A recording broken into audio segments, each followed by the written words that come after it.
Assalamualaikum warahmatullahi wabarakatuh. Selamat datang pada pertemuan keempat mata kuliah evaluasi pembelajaran bahasa. Pada pertemuan kali ini kita akan membahas tentang jenis tes bahasa. Baik, para mahasiswa sekalian, bahwa tes bahasa itu dalam perkembangannya selalu terdapat atau mengalami perkembangan dari waktu ke waktu. Terjadinya perubahan itu diantaranya adalah tentang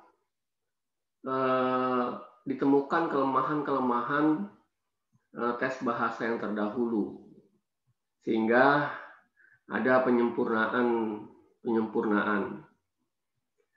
Penyempurnaan itu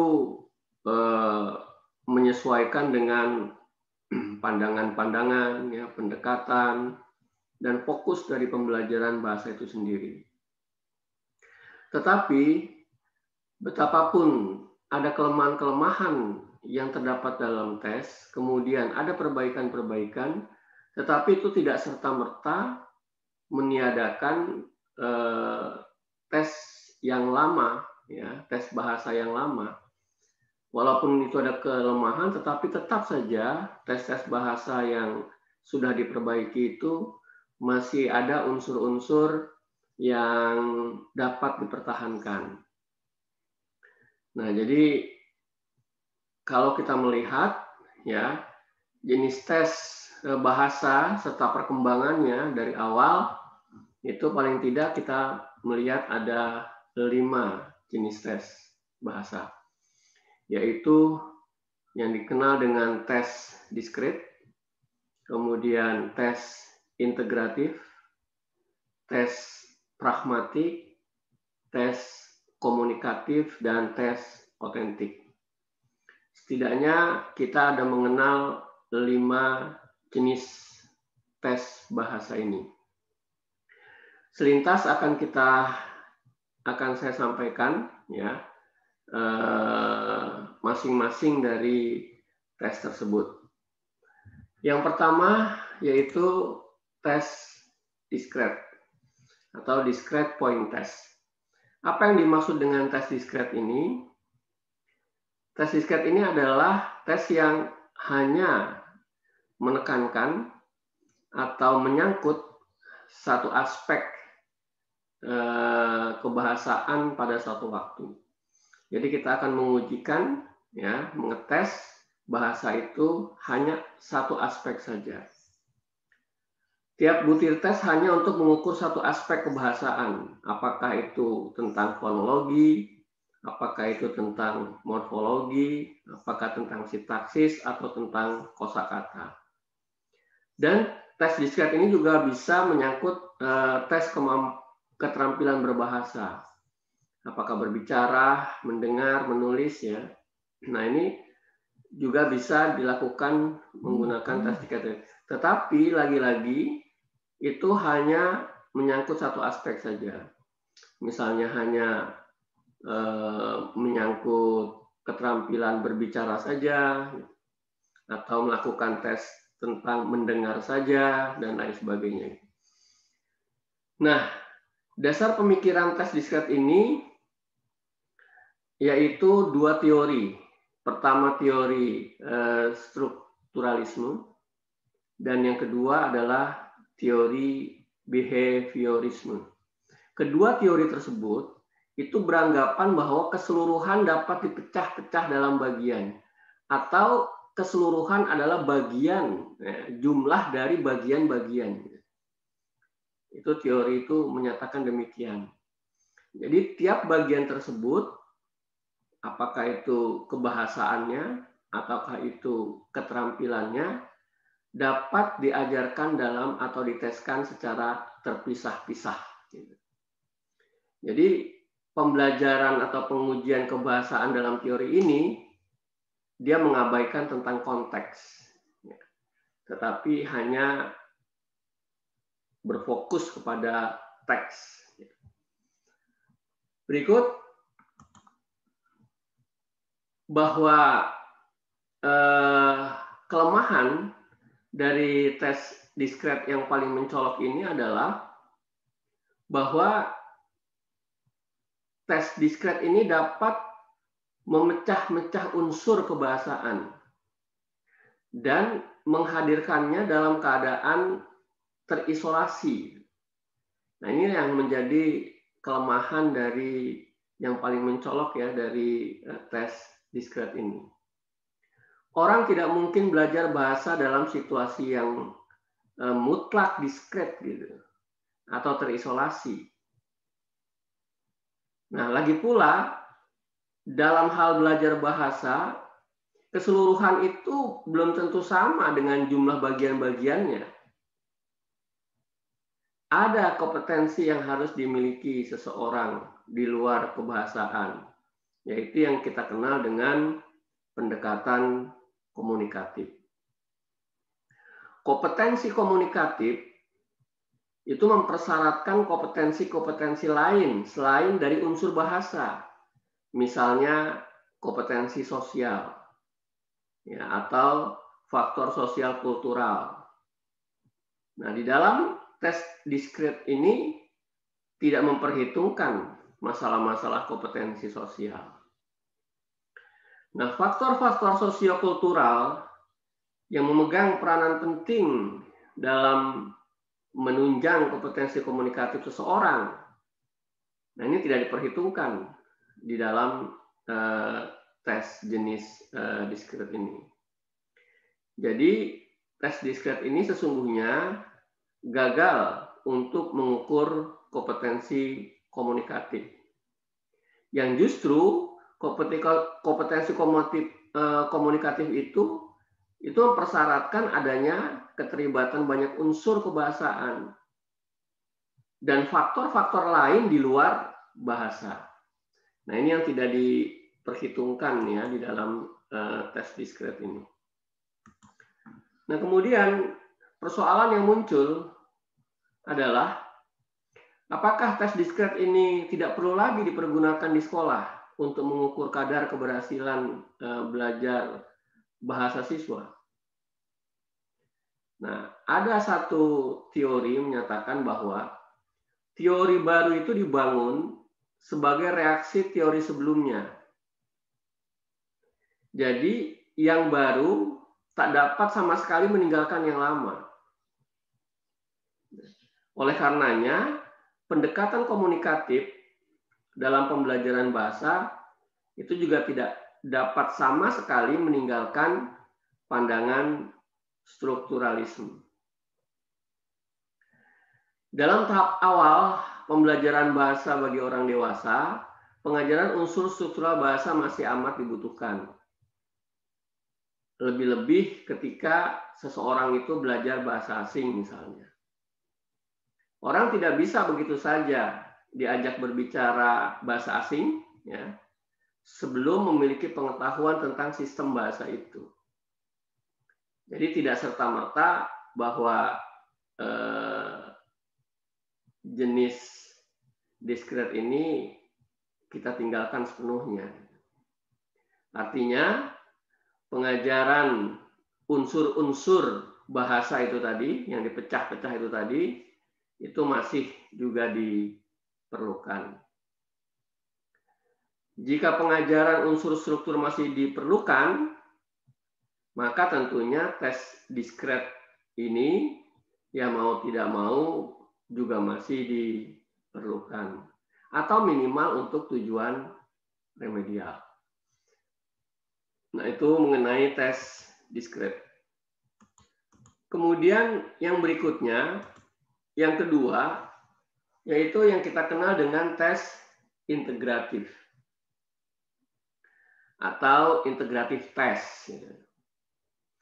Nah, tes integratif yaitu mengukur lebih dari unsur kebahasaan atau satu keterampilan berbahasa dalam satu waktu. Jadi dalam tes integratif ada beberapa unsur kebahasaan atau keterampilan bahasa yang harus dilibatkan dan itu dipadukan. Jadi dalam satu kali tes minimal ada 2 aspek atau keterampilan yang diukur. Misalnya dalam satu tes itu mengukur tentang morfologi dan sintaksisnya misalnya. Itu bisa dilakukan.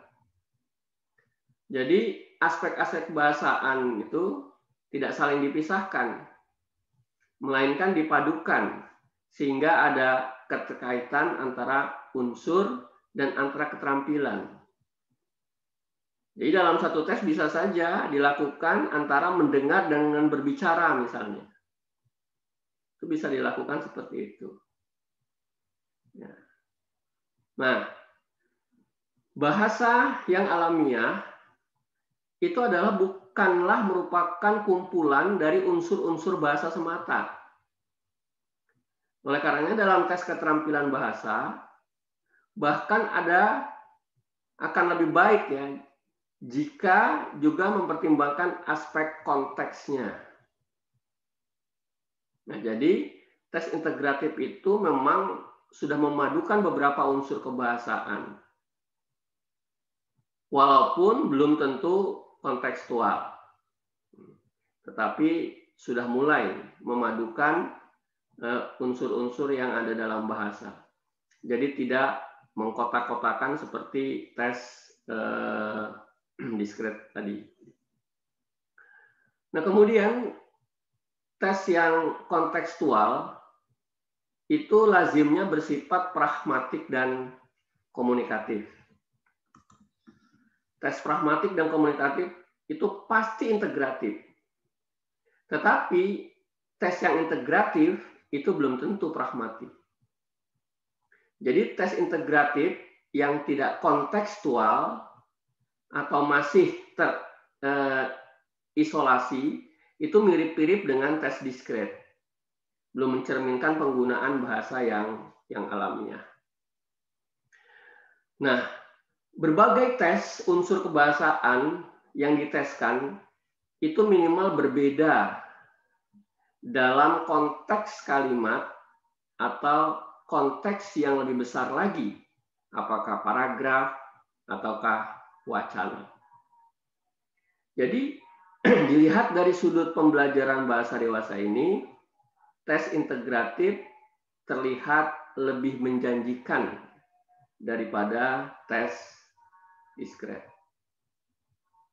Tetapi walaupun demikian, pemilihan tes itu harusnya disesuaikan dengan pendekatannya, dengan metode dan teknik, bahkan juga bahan pembelajarannya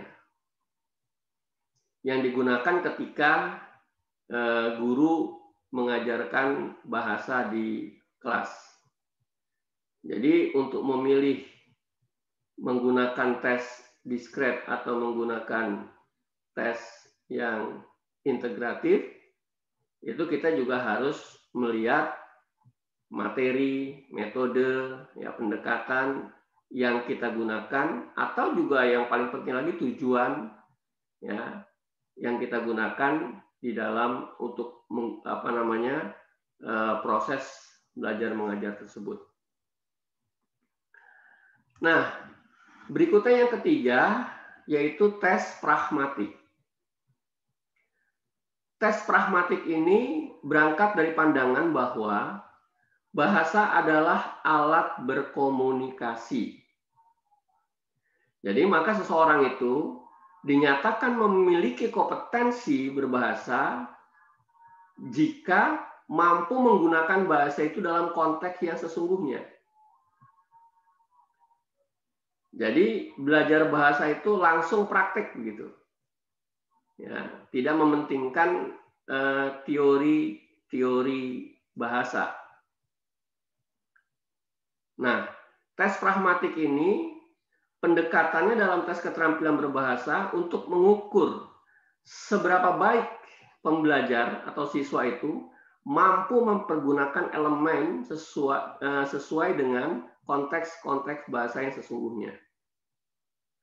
Jadi sejauh mana teori-teori bahasa itu bisa langsung dipraktekkan di dalam penggunaan bahasa sehari-hari. Jadi tes pragmatik itu juga prosedur atau tugas yang menuntut pembelajar atau siswa itu menghasilkan urutan unsur bahasa sesuai dengan pemakaian bahasa secara nyata. Dan sekaligus menuntut pembelajar atau siswa itu menghubungkannya dengan konteks ekstralinguistik. Jadi tidak hanya semata-mata melihat bahasa itu dari sisi linguistiknya, tetapi juga melihat dari ekstralinguistik atau di luar bahasa itu. Jadi dalam tes pragmatik tak ada lagi tes struktur, tidak ada lagi tes misalnya kosakata ya, tersendiri, tidak. Tetapi semua unsur kebahasaan itu, apakah itu strukturnya atau kosakatanya, semuanya terlibat dan langsung dikaitkan dengan unsur ekstra linguistik sekaligus. Nah, itu mengenai tes pragmatik. Dan juga dalam kehidupan berbahasa, ini sebetulnya kan kita melihat ada dua hal yang terlibat, yaitu konteks linguistik dan ekstra linguistik.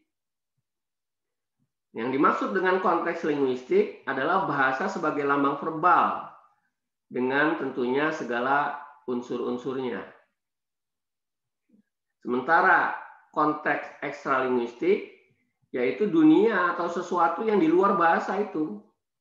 Sesuatu yang disampaikan lewat media bahasa. Di dalam kehidupan berbahasa terdapat hubungan sistematis dan timbal balik antara kedua konteks tersebut, yaitu konteks linguistik dan konteks ekstra linguistik. Ada berbagai hal di luar bahasa yang berpengaruh terhadap pemilihan wujud bahasa dalam berkomunikasi, dan itulah yang disebut sebagai faktor penentu atau pragmatik. Jadi faktor pragmatik atau faktor penentu itu banyak jenisnya. Misalnya, siapa yang berkomunikasi? Atau siapa lawan bicaranya? Kemudian, apa tujuan komunikasinya? Itu juga menentukan bahasa. Ya, kepada siapa kita bicara, menentukan bahasanya, bahasa kita. Untuk apa tujuan komunikasinya juga menentukan bahasa. Misalnya tujuannya formal atau tidak formal. Kemudian masalah yang dikomunikasikan. Ya, masalah yang dikomunikasikan juga menentukan tingkat formalitas ketika komunikasi terjadi itu juga. Itu tadi yang saya katakan. Formal, semi formal atau tidak formal. Ketika kita berbahasa di pasar misalnya, ketika membeli belanja sayuran atau apa, itu tidak sama bahasa ketika kita dalam rapat misalnya. Nah, jadi itu semua di luar konteks linguistik. Ya. Itu yang disebut dengan konteks konteks ekstra linguistik. Nah, ini kita contohkan tes pragmatik. Ada banyak model dan contoh, ya, yang salah satunya adalah yang kita kenal dengan tes clause, clause test. Nah, tes ini baik dipakai untuk pemahaman bacaan, tes pemahaman wacana, ya, dengan tes objektif berkorelasi secara positif ya dengan hasil tes clause ini. Tes clause adalah tes yang berupa pengisian kembali kata-kata ke N yang sengaja dihilangkan dalam kalimat atau di dalam wacana. Jadi yang kita kenal dengan istilah itu kalimat rumpang. Jadi kalimat yang beberapa katanya itu dihilangkan. Kata-kata yang dihilangkan tuh biasanya kata yang kelima, keenam, dan lain sebagainya. Nah, untuk dapat mengisi tempat-tempat yang kosong itu, pembelajar atau peserta didik itu harus memahami makna wacananya. Jadi tidak semata-mata dia memahami tentang makna kata-kata yang ingin dimasukkan, tetapi dia harus memahami konteks wacana tersebut. Nah, teknik penyekorannya dari kata-kata ini bisa ada yang eksak ya, dan bisa juga ada yang merupakan kelayakan konteks ya. Jadi yang eksak itu artinya jawaban siswa itu mutlak gitu. Kalau tidak itu, kata itu, maka salah yang lain. Itu biasanya digunakan dalam jenis tes pilihan ganda misalnya.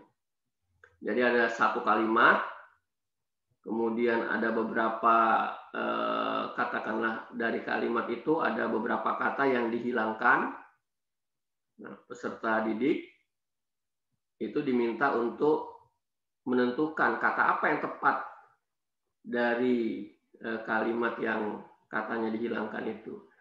Nah, kalau yang disebut dengan eksak itu adalah kata-kata yang harus dimasukkan di sana adalah kata yang mutlak. Harus kata itu. Kalau tidak kata itu berarti salah gitu. Tetapi kalau yang namanya teknik kelayakan konteks, itu jawaban sisa tidak harus persis dengan jawaban aslinya. Sepanjang dimungkinkan secara konteks, maka itu benar. Tetapi itu akan diperingkat. Misalnya ada skala 1 sampai 4. Jadi, kalaulah misalnya kata ini, maka skornya 4. Kalau kata yang ini, misalnya skornya berapa begitu. Nah, tetapi semuanya benar. Ya, hanya skalanya saja, ya, skornya yang dibedakan. Nah, tes close ini juga baik untuk menilai tingkat kesulitan wacana bagi pembelajar level tertentu. Kalau seandainya para siswa itu menjawab di atas 75% misalnya, maka wacana itu ya tergolong mudah. Tetapi kalau hanya ya sekitar 20% saja, maka wacana itu dianggap sulit gitu. Nah, juga ini bisa dijadikan sebagai patokan bahwa jika yang diteskan itu sampel ya dari sebuah wacana yang panjang, hasil tes itu bisa mencerminkan tingkat kesulitan wacana secara keseluruhan. Bisa dilakukan seperti itu. Berikut yaitu tes komunikatif. Apa yang dimaksud dengan tes komunikatif? Nah, sebenarnya ini ada tumpang tindih nih antara tes pragmatik dan tes komunikatif. Bahkan tidak jarang orang menyamakan saja gitu tentang tes pragmatik dengan tes komunikatif itu. Memang kedua-duanya sama-sama berpandangan bahwa pembelajaran dan tes bahasa harusnya berangkat dari penggunaan bahasa yang sesungguhnya. Jadi bahasa yang digunakan sehari-hari. Bukan tes tentang sistem bahasa dalam keadaan terisolasi atau terkotak-kotak tadi itu. Ya. Baik tes komunikatif maupun tes pragmatik. Nah, kedua jenis tes ini sesungguhnya sama-sama menekankan pentingnya tes kemampuan berbahasa, yaitu kinerja bahasa atau performance bahasa. Dan bukan tes terhadap unsur-unsur bahasa atau seperti yang describe itu tadi. Nah, tampaknya adanya perbedaan itu lebih disebabkan oleh penamaan yang diberikan oleh orang yang berbeda. Seperti itu kelihatannya. Jadi tes komunikatif atau tes kompetensi komunikatif terlihat lebih ketat, ya, mempersyaratkan adanya konteks pemakaian bahasa. Nah, tes komunikatif ini dilakukan sejalan dengan penggunaan atau pendekatan komunikatif dalam pembelajaran bahasa. Jadi pendekatan ini menekankan pada pembelajaran bahasa sesuai dengan fungsi-fungsi bahasa untuk keperluan berkomunikasi. Jadi penggunaan bahasa itu atau komunikasi dengan bahasa itu dapat bersifat aktif reseptif, misalnya menyimak, membaca, dan ada juga aktif produktif, misalnya berbicara dan menulis.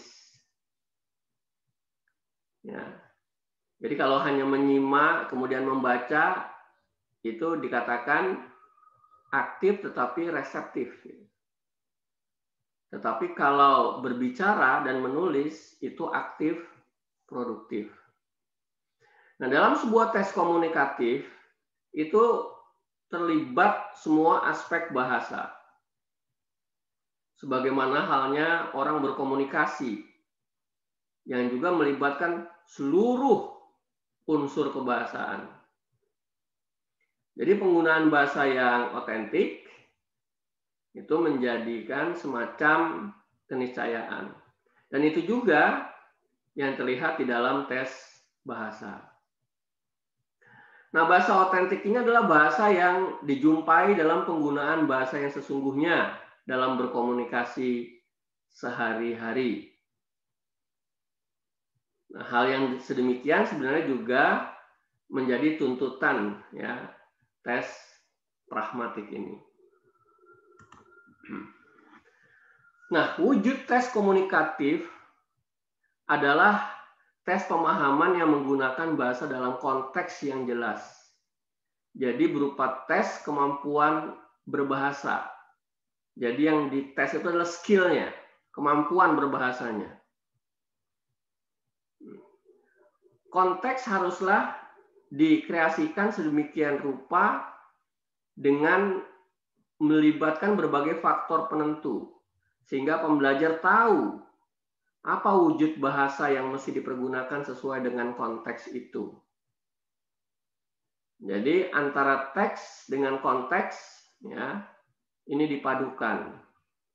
Misalnya tes pemahaman terhadap sebuah dialog atau yang disebut dengan menyimak. Maka harus dapat dikenali itu yang berbicara itu siapa. Kemudian bagaimana situasinya. Kemudian bagaimana topik pembicaraannya. Sehingga nanti kita si peserta didik dapat menyimak dengan baik dan dapat mengomentari ya apa yang disimaknya itu. Nah, tes terhadap komponen bahasa misalnya tentang kosakata atau tentang struktur jika diperlukan boleh dilakukan, tetapi tetap harus berdasarkan konteks. Ya. Jadi hal ini misalnya terkait dengan tujuan remedial saja. Jadi katakanlah misalnya akan mengetes tentang struktur, itu harus dasarnya adalah wacana dulu. Jadi ditampilkan dulu wacananya, baru ditanyakan ya struktur yang ada di dalam wacana tersebut. Jadi tidak semata-mata langsung muncul saja yang ditanyakan strukturnya, tidak. Tetapi dasarnya tetap adalah wacana. Artinya, kosakata dan struktur itu diambil dari konteks ya tertentu atau wacana tertentu. Dalam hal tes prakomunikatif, terutama dalam tes pembelajaran bahasa asing misalnya, tes komponen kebahasaan itu tentu saja masih diperlukan ya sebagaimana tadi di atas juga saya sudah jelaskan. Nah, yang terakhir yaitu yang kita kenal dengan tes otentik. Jadi ini sebagaimana halnya portofolio sejak era KBK ya, kurikulum berbasis kelas ini dan KTSP. Ini penilaian otentik ini sedang naik daun. Dalam arti bahwa sangat disarankan dan banyak digunakan untuk mengukur hasil pembelajaran, khususnya pembelajaran bahasa.